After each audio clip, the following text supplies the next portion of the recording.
보겠습니다. 근력과 체중이 감소해요? 예, 열이 나시면요 남자들이 일시적으로 불임 상태가 됩니다. 네? 불임 상태. 그걸 왜 저보고 얘기하십니까? 조심하시라고.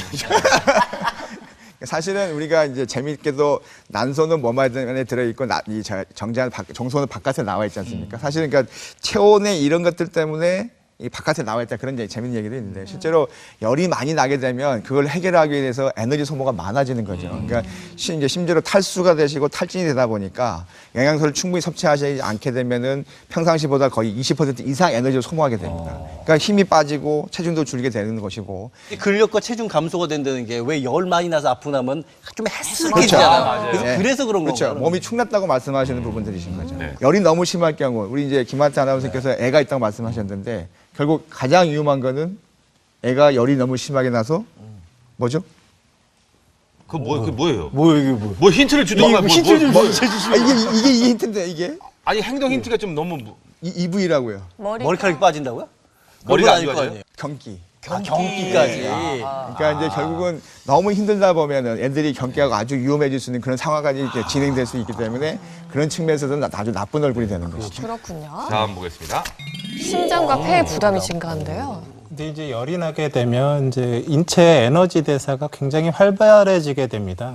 그러면 이제 평소와는 달리 심장이나 폐가 이렇게 상당한 부하가 걸려서 일을 열심히 해야 되는데 기존의 그 심장 질환이나 심근경색이나 만성 폐쇄성 폐질환이나 이런 이제 그런 기저질환을 갖고 있었던 분들은 겨우겨우 이제 일상생활을 유지하고 있는데 열이 나버리면 그 이제 그 에너지 부하를 갖다 감당을 하지 못하고 기저질환이 굉장히 악화가 되는 경우가 생깁니다. 그래서 고열이 났을 때 심장이 안 좋거나 폐가 안 좋으신 분들은 사실은 얼른 열을 떨어뜨려야 되는 경우들이 이제 종종 발생을 하게 됩니다.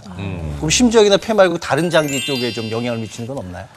열성경련, 뇌, 폐, 심장 이 세 가지 장기가 이제 열에 사실 굉장히 민감하게 이제 반응을 하는 장기들입니다. 네. 자 세 마지막으로 번째. 불쾌감. 그렇지 열나면 불쾌하고 땀도 나고. 이게 이제 불쾌하죠. 열이 나게 되면 이제 많은 분들이 열이 나쁘다라고 생각하시는 그 원인 중에 하나가 저 불쾌감 때문인데요. 이제 이게 열이라는 게 그 36.5도를 이제 평소에 유지하고 있다가 외부에서 나쁜 병원체가 오니까 뇌가 아니 이 온도를 안 돼 해갖고 39도로 올리거든요. 그러면 이 뇌의 이제 온도계는 39도로 가 있는데 우리 몸은 지금 36.5도에 있단 말이죠. 그러면 1차적으로 느껴지는 게 춥습니다. 나는 39도여야 되는데 지금 36.5도야. 춥기 시작하고요. 그러면 이제 여기서부터 어떻게 해야 되느냐? 온도를 올려야 되지 않습니까? 그럼 온도 올리는 방법이 두 가지가 있습니다. 하나는 근육을 수축하면 온도가 올라갑니다. 운동하면 열 나지 않습니까? 그래서 근육을 수축할 때 이제 열이 올라가고 또 혈관이 숨어서 외부로 빠져나가는 에너지를 줄여버리게 됩니다. 그래서 우들우들 떨게 됩니다.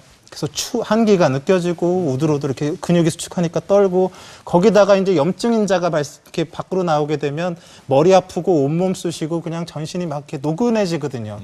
그러니까 추워서 떨고 있는데 머리도 아프고 온몸도 쑤시고 이제 이게 열과 동반이 된다 보니까 사실은 열 때문은 맞긴 하지만 이 불쾌감이 상당히 이제 굉장히 괴롭게 되는 거죠.